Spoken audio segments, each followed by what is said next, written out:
The Mandalorian and Grogu might not be the greatest Star Wars movie ever made, but it continues to show why I still love this universe.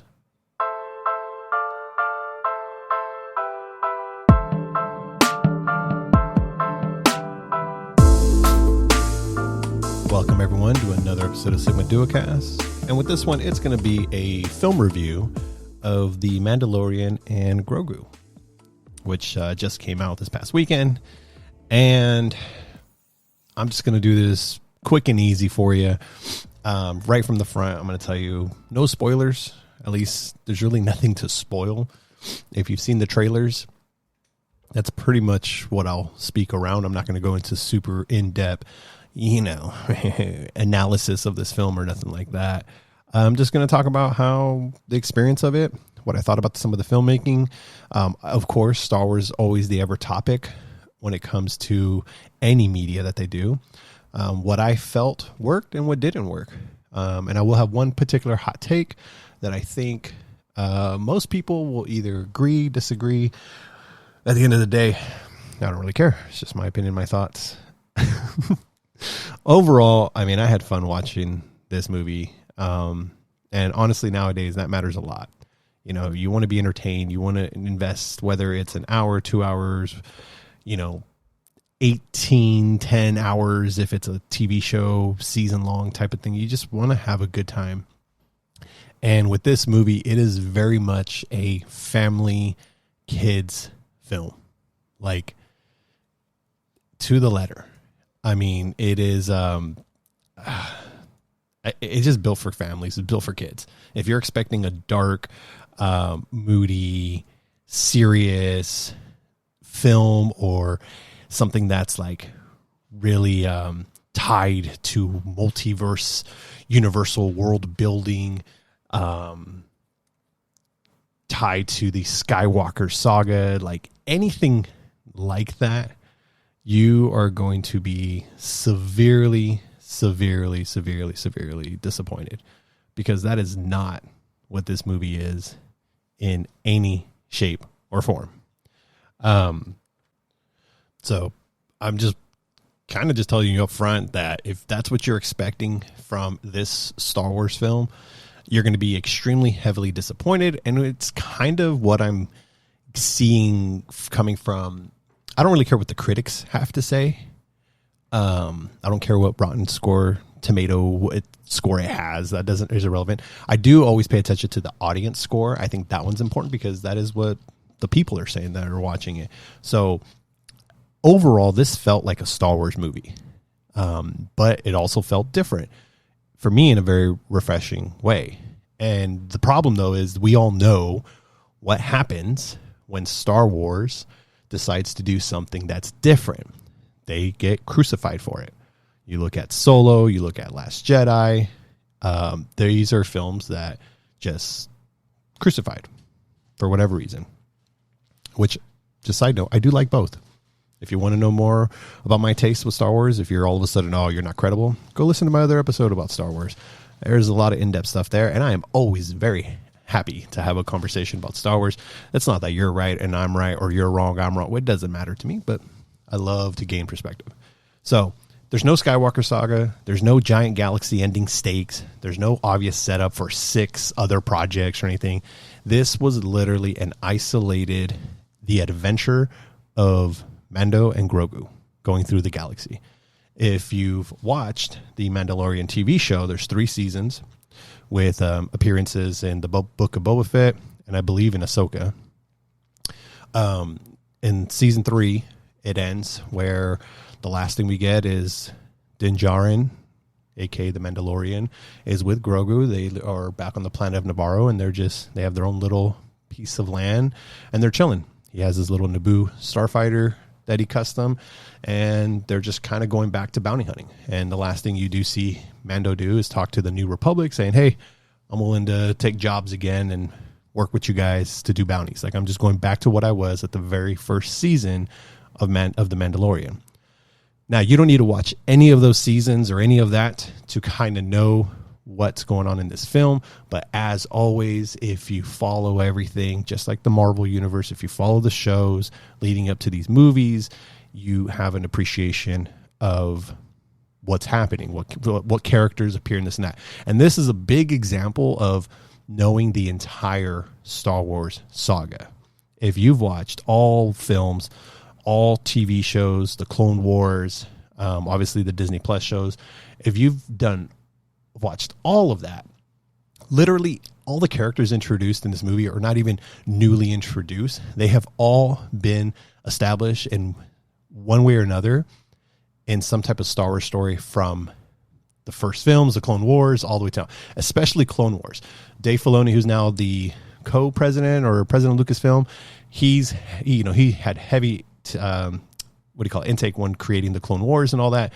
So everything you see now is like references that he's going to bring that Clone Wars era, Rebels, all that stuff to live action.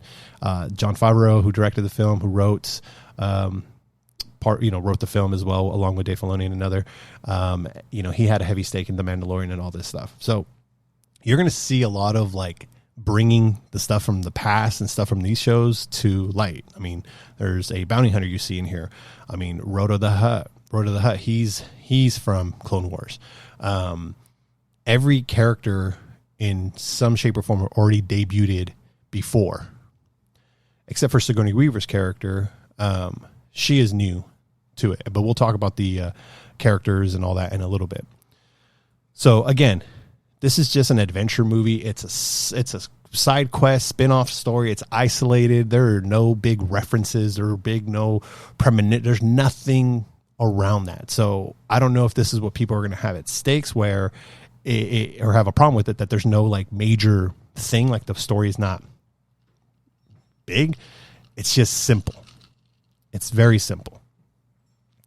Again, there's no Skywalker baggage, which I love. Thank you. We need to move away from the Skywalker saga. There's no Force MCU stuff. There's no let's wait for the next thing. There's no post credits and what's going to happen. It's just, this movie is just an isolated thing. It reminded me, honestly, of an old adventure serials.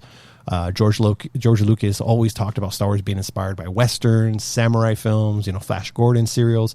And this movie really taps back into that energy. It genuinely feels like that. And listen, when you compare it to those other spin-off films like Rogue One and Han Solo, or just Solo, I should say, like, I feel, if I'm being brutally honest, I mean, I just saw it. So again, I saw it last night. I was going to record last night, but I got a little tired. If I'm being brutally honest, like at this point in this moment right now, just looking at those three films, Mando's the bottom one. Rogue One, I like. Solo second, and then Mando third, if I'm being brutally honest. But I like Solo for a lot of different reasons that a lot of people don't agree with. Rogue One is very well done because it is an isolated story. It is dark. It is brutal. You're seeing the darker side of the of the rebels, but it is tied to the Skywalker saga in a sense. You do have Vader in there. You do have arguably one of the best Vader scenes ever done. The ending is not a happy ending. It's ended well, but slightly controversial because it ties in directly to A New Hope. So, I mean, if I'm being even extra brutally honest, in terms of which ones would I watch like any given moment just to have a fun, good time and enjoy what I'm watching, it'd probably be Solo, Mando, and Rogue One in that order. So again, that's a conversation for another day to really break down, which I'll absolutely love to do that in the near future, preferably with a couple people that are Star Wars fanatics, preferably one that are big original, big prequel, just all the point of view. But anyways, what I'm saying is it's a fun movie. It's its own thing. There's nothing extra going on when it comes to the story. Story is very simple. It's a bounty. It's a setup. It's, hey, let's get back at it.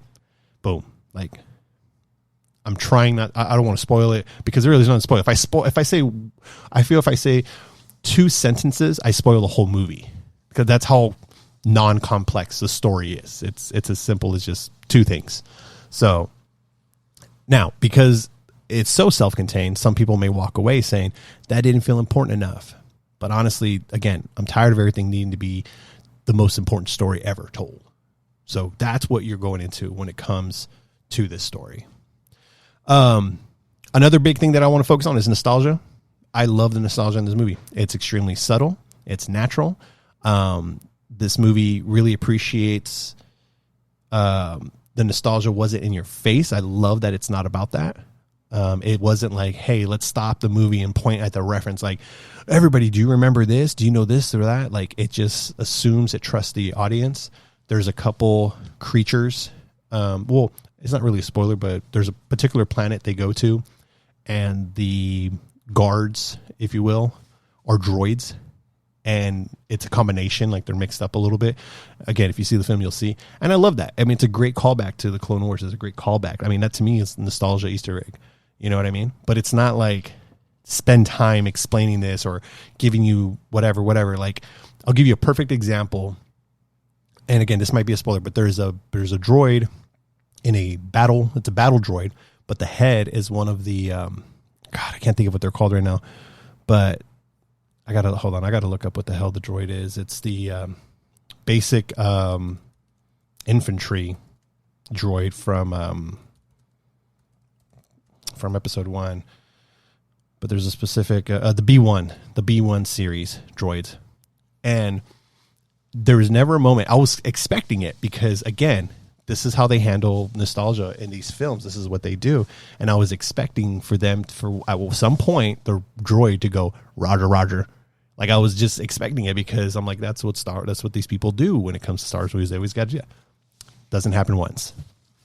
Did not happen once, and I loved it. I actually greatly appreciated that. We didn't need that, and I'm glad they didn't do it, because that just takes me out of it. It always does that, where it just takes me out of it. So, but yeah, no, I mean, when it comes to Star Wars now, moving forward, hopefully the best nostalgia is when it feels like it's just part of the world, and it's not the movie begging for applause. It's not a moment where you go, the audience is like, oh, haha, you know, this and that. It's just, it happens. Either you get it, you don't get it, move on. It is what it is. People can go back and talk about it, but in the moment, we're not going to spend time. And I'll tell you right now, the Force, the Disney trilogy, especially The Force Awakens, did that so much, and it was so annoying. It was, I couldn't do it. But it's good. They're doing good stuff. Everything felt organic, and I love that. Next is the visuals, the world building that they created. The visuals were extremely exceptional. I think that was one of the big takeaways from this film. And I'm going from the world, the way it looked, the creatures, the settings, like everything was just phenomenal. The certain scenes when Mando's flying and stuff looked great. They introduced a planet called Shakari, which honestly could potentially be one of my new favorite Star Wars locations. It literally felt like a prohibition-era Chicago inside Star Wars, which again, Shakari, Chicago. I think that was intentional, but it was really cool. I mean, it looked very old school. You know, the streets look like just an old school, like Chicago, like block that the old Al Capone gangsters would roam. You know, you had the trains up top. Honestly, to give you a better perspective, if you watch the Christopher Nolan Batman Begins, specifically Batman Begins, because after Gotham and Batman Begins looks amazing, gives you that old school comic book, like, the hell is that? Goth look to it. And then after that, they just said, you know what? That's too much work. It's Chicago. That's what it is. It's New York. It's that. We're just going to make it look modern. Like, Christopher Nolan just like gave up doing anything creative with the city of Gotham in his following movies. But if you go back and you watch the Batman Begins movie, and the moments you see Gotham, that's exactly what it reminded me of. Just add Star Wars, a little cyberpunk, but Star Wars to it. That's exactly how it felt. And then when they're playing, like when you first see Mando go to this planet, Shakari, you hear this music, which I'll talk about the music in a little bit, but you hear the music playing, and that just gave me a cyberpunk noir energy without even becoming cyber. It was just amazing. Like that whole sequence, I loved it. It felt fresh.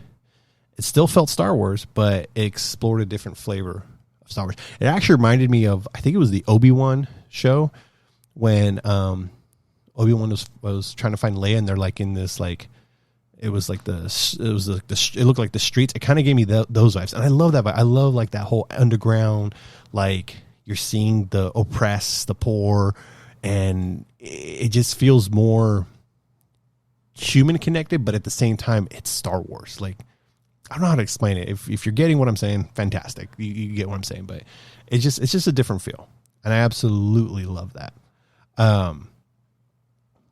And so in transitioning to where we're talking about the music, if you watch the Mandalorian show and you love the soundtrack, you're going to love the music too. The music here was very obviously Mandalorian show influence made, but it still had the Western influences, the tribal percussions, the synth textures, the atmospheric music.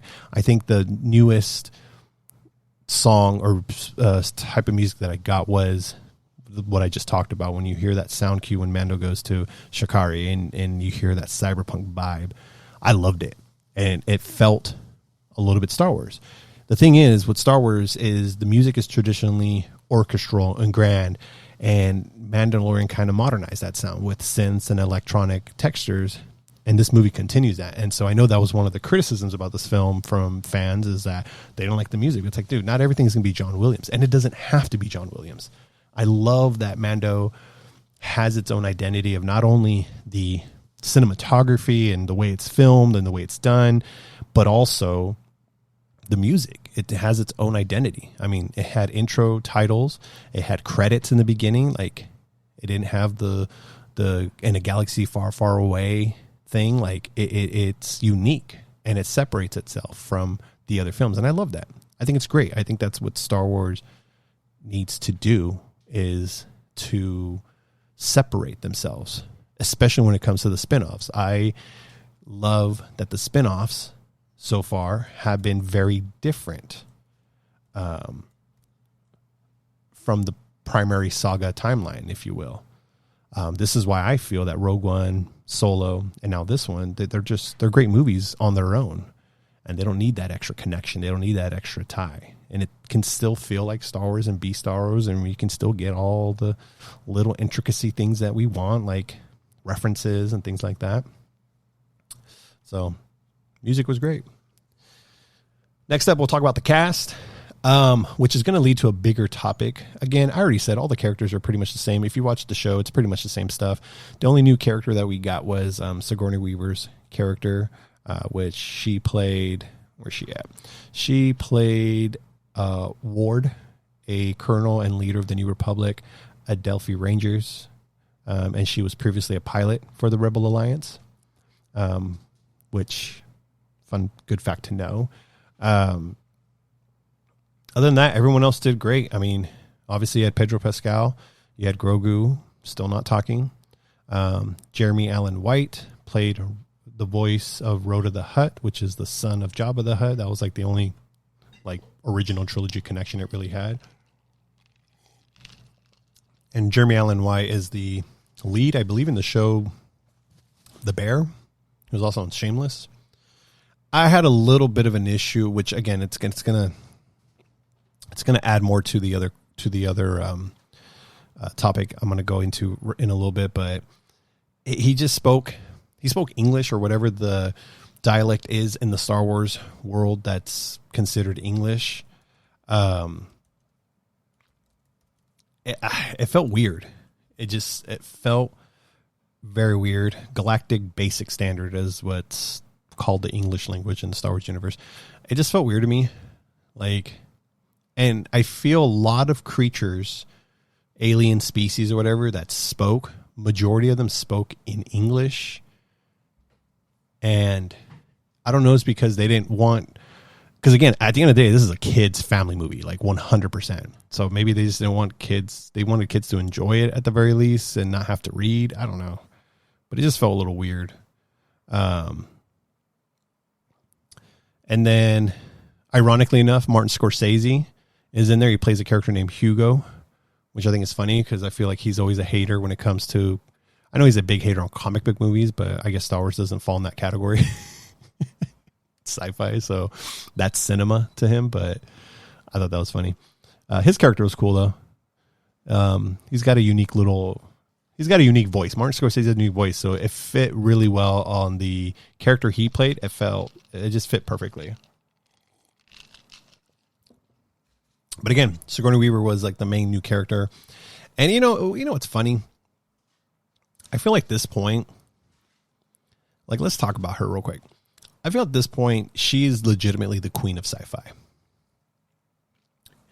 Like, if you make a sci-fi movie and you get Sigourney Weaver in it, you get like 1,000,000% points of credibility. I mean, she was in Alien, Avatar, Ghostbusters, now Star Wars. She was never in Star Trek, which hopefully before her time comes, which I hope it's like long, long from now, she appears in a Star Trek film if we ever get to make another one. She was in Galaxy Quest, which was kind of like a parody of Star Trek. So, and I love her in Galaxy Quest, which by the way, if you haven't seen Galaxy Quest, do yourself a favor, go watch Galaxy Quest. It is an amazing movie. It is phenomenal. It's more parodying Star Trek more than anything, but we can add Star Wars to that because there's elements in that film, like the conventions and how super nerdy people get with certain things as fans that is highlighted in that film that I think it's just great. There's a lot of things in there, but again, if you have not seen Galaxy Quest, go watch it. It's got Tim Allen, Sigourney Weaver, Sam Rockwell, and so many people. There's like a lot of people in that movie. What's his name? Professor Snape. I can't think of his name, and I feel bad that I can't think of his name. Oh my God, this is going to kill me. What the hell is his name? From, Alan Rickman. I was going to say from Die Hard, which, yeah, he is that from Die Hard. Yeah, good. Go watch that. You know. So let's go ahead and get into my hot take. And this will be kind of the final segment, and then I'll be wrapping this up pretty soon here. So here's my hot take. I think this movie exposes one of the biggest challenges that not only this film experiences, but I think a lot of other films where we have a protagonist that's masked. Now, I understand, I know that as a Mandalorian, he's not supposed to take his helmet off, and I know people don't want him to take his helmet off, keep it on at all times, and this, and maybe you don't like Pedro Pascal, and it's not studios or him, but I feel it comes to a point where if you have a character that's masked 80% of the time in a film, in a story, you're going to lose a lot of that character development. These actors are not trained voice actors. So unless they're just naturally good and they can convey emotion and a lot of things from their voice without needing the add-on of seeing it. I mean, it's like podcasting. I mean, you guys are listening now. It's hard to tell if I'm just sitting here with a blank face there, this and that. Like I have to, my tone and everything has to try and convey like the excitement and this and that. Now, next level would be to do video. And when I do video, you're now going to be able to see my face live with the audio. And you're like, okay, I'll get more context. I'll understand this better. Like just seeing by visual cues and audio. And so Mando, the reason why I feel they needed, he has his helmet off in this film for a brief, all whopping 10 minutes, maybe 15 minutes. And it's well done. But I feel this was also what hurt the movie. And I'm not saying he needed to have his helmet off the whole time or nothing like that. But if you look at other examples I can give you is like Master Chief in the Master Chief TV show. They took off, the helmet was off majority of the time. Iron Man, his helmet's off most of the time, so we can see Tony Stark, we can see Robert Downey. Spider-Man, again, his helmet's off, his face is, or the mask is off most of the time. Now they gave us the eyes adjustments to give us a little more emotion. Great. Star-Lord, he has his thing off most of the time. Deadpool is probably one of the few exceptions because they know they need to animate his face, but he still suffers from the same thing. That's why we still get moments with Ryan Reynolds' face exposed with the mask off. Even Wolverine, I mean, he only has the cowl on for so long. The only character and actor that was able to keep his mask on the entire duration of a film was Karl Urban in Dredd.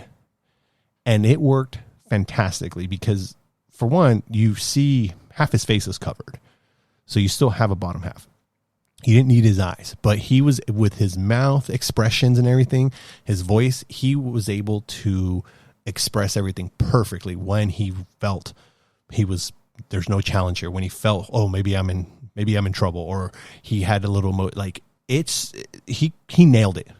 And at this point, he's the only one that I know that has killed it. Everyone else, if you're going to make an Iron Man movie and Robert Downey's covered, like, I don't need to say Robert Downey's face, but if he had the helmet on most of the time, you wouldn't know. I mean, this is why we even get the in-cockpit view when you have it inside his face, because we need to see the emotion. We need to see the face. We need to see what are they feeling in that moment. And the entire time with Mando, you don't really know what he's feeling.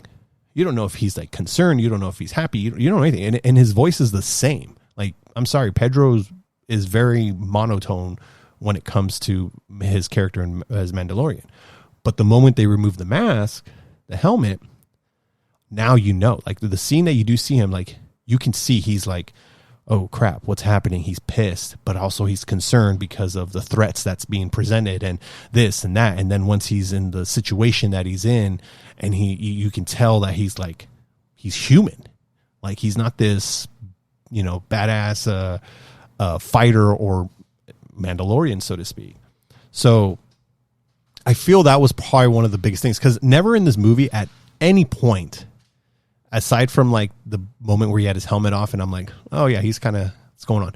I didn't care about anything. Like, I honestly didn't like feel sad, happy. And the thing is with Mando is that why it worked in the show so well is because he was playing off of other characters that didn't wear masks. Bo-Katan had masks. She always took off the helmet, Carl Weathers' character didn't wear a mask. One of the best scenes in that film when he's with Bill Burr's character and they're having that conversation. Oh, dude, one of the best scenes. And that's a perfect example of why he can't have, because if you're watching that scene with Bill Burr, Pedro, and then I forgot the other guy, but he's also in the Batman movie. Like, he's not even talking. He doesn't say, like, he barely says anything during that whole conversation. The scene is so intense and these two characters are going at it, and phenomenal acting by both of them. But you'll see Pedro's sitting right there in the middle, and you're just seeing his facial expressions, like, on what's happening and what's going on. And it's like, dude, he's like, and he's a great actor when he comes to that. I mean, Last of Us, phenomenal, but you got to be able to see him. You don't see him in Mandalorian. And when he does take off his helmet in the show, it's great. Like, you can understand him better and everything. But when he has the helmet on, again, I was saying he has people to play off of. He has all these extra characters to play off of. And that works because these characters that he's interacting with can express the emotion of what's happening for us to appreciate and understand what's happening, whether he's threatening somebody or whether he's, being threatened or what have you. Like, that's where all that stuff clicks. And so we don't need to see his face in those moments because it's happening real time. In this movie, he doesn't, his co-star is Grogu. And you could only do so much with a puppet and CGI. But the problem with Grogu as being his co-star and being the one to be the facial expression for you is everyone thinks he's too damn cute. So the moment he does any expression, you're either going to get, oh, or ha ha ha. Like, you can't take the dude serious. Even when he's sad, you're just like, oh, like, poor little thing. It's like a freaking seeing a dog limp. Oh, that's how you get it. Or if he does something funny, hey. And then the other little characters that he was able to play off was the Azilians, which were first introduced in Rise of Skywalker with Babu Frick, and then they also came out in The Mandalorian, so they play a little heavy role. But again, these guys are like, I don't think they're intentionally meant to be comedic relief, but they come off as comedic relief because first off, they're small little puppet guys, and they even did like stop motion in some scenes, which is pretty awesome. But, you know, they just sound funny. And anything these guys said in the movie, it didn't matter what they said. It could have been the most logical thing, or it could have been the most stupid. Like, people were just laughing. They couldn't take them serious. So because you had those characters, and then you had Grogu as your kind of like your primary characters that he was playing off of, it just, there was no emotion. Like, there's nothing there. Like, there's no stakes. There's no investment with the characters or anything like that. And then when you have Rhoda the Hutt with Jeremy Allen White, again, it just felt weird him just talking. But he was just so, it felt generic. It felt flat, like his voice. And that's why I say voice actors are phenomenal actors, phenomenal work, and it's an art, you know. And these actors aren't used to. I mean, when they do voiceover work, they pretty much, they're in a room in the sound booth, they're watching the screen, they get direction, and then they're just recording it. They're not actually recording their voice while they're acting. And in this case with Pedro, dude's not even in the suit. That dude is not even really in the suit at all. I mean, we have what are the other two actors? That Lateef Crowder, and Brendan Wayne. Those two were the on-set doubles for The Mandalorian. So the only time you knew Pedro was there acting was when his helmet was off. His helmet's on the whole entire time. I don't know when or if Pedro was acting. And this is a little quick side fun fact. So the order that they did the credits of at the very beginning of the movie showing who's who, it had Pedro Pascal, and then usually after that they'll list like the next top build actors, you know, like normally it would be like, well, Sigourney Weaver would have been like an and or with, but like whoever the next big actor is. What's cool is after Pedro they put Brendan and then Lateef's names, because they are very heavily important actors. Even though you don't see their face, you don't hear them or anything, they're the ones inside the Mandalorian suit. So I thought that was pretty cool that they were second and third on the opening credits list. But anyways, so again, it's a CG character. You can only do so much with CGI puppets and all this, so it doesn't work well. When Mando is talking to Sigourney Weaver's character, it worked fantastically because she was able to convey the emotion either for us as the audience or translating whatever Mando's saying with her expressions, again, for us, the audience. Even Zeb, even though he was a CGI character, but Zeb, see, the thing about Zeb is that he's played by Steve Bloom, and Steve Bloom is an actual voice actor. He played Zeb in the Star Wars Rebel shows, so he's has a lot of tenure with Star Wars. But not only that, he's done a lot of other things like The Legend of Korra, Cowboy Bebop, Transformers, God of War, Wolverine, and the X-Men. So he's done a lot of voiceover. So when you hear his voice, it feels so organic and genuine, and that's how you know. Like, watch, if you happen to watch this before the movie, or if you watch this, or if you happen to listen to this before watching the movie, or listen to this and then watch the movie again, look at the difference between Rhoda the Hutt, Jeremy Allen White, his voice acting to this CG character, to Steve Bloom's voice acting to Zeb's character. You're going to tell a significant difference because one is a professional voice actor. That's what he does. That's his job. And the other one is just a genuine actor that relies on everything, his face, his body, everything, and acting. Now, if it was reversed, if Steve Bloom had to act, right, the live action actual act, he might not be good. But that's the trade-off. There's two different professions there happening. So that's why the scenes that Mando has with Zeb are not that bad, because, again, they did great visuals, and this voice actor is trained where he genuinely fills in and feels like this CG character is real. Where Rhoda the Hutt, it doesn't. Like, it just threw me off. It just felt weird. It just didn't add up. But anyways, I'm not saying that we need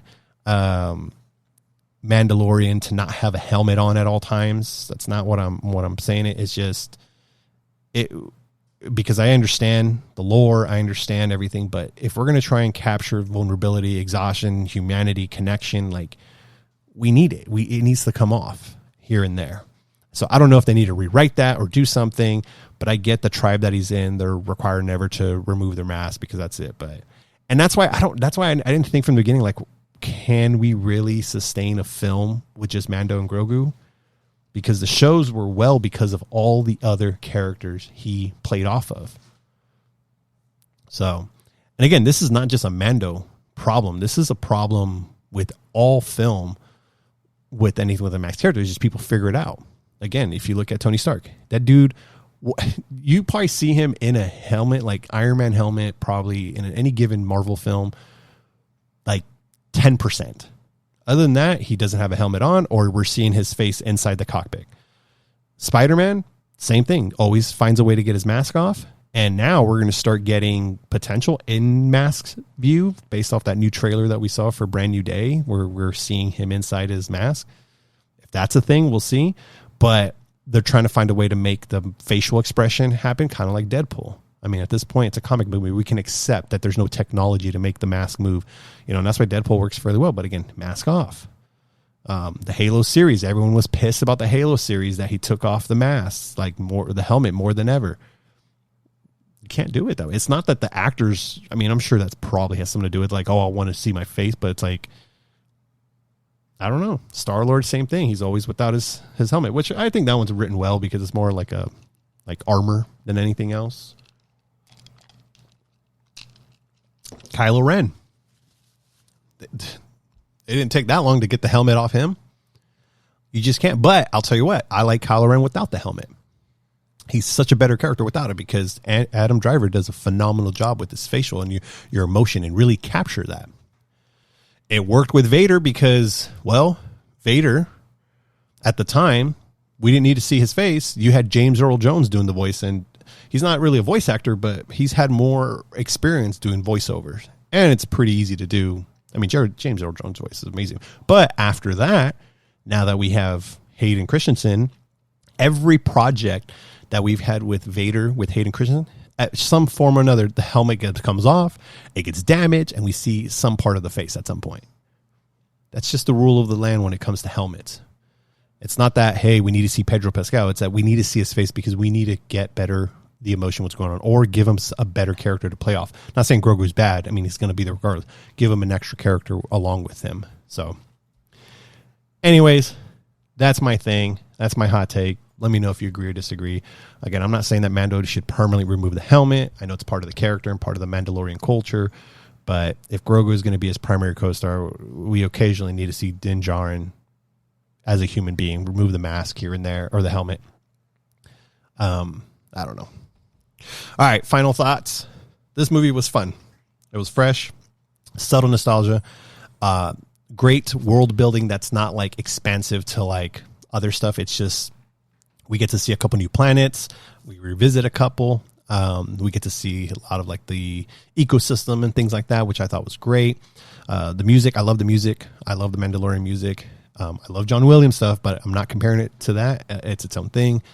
It is a standalone story on its own, so I absolutely love that. My only cons for this is that I just talked about it extensively. It's the emotional disconnect at times.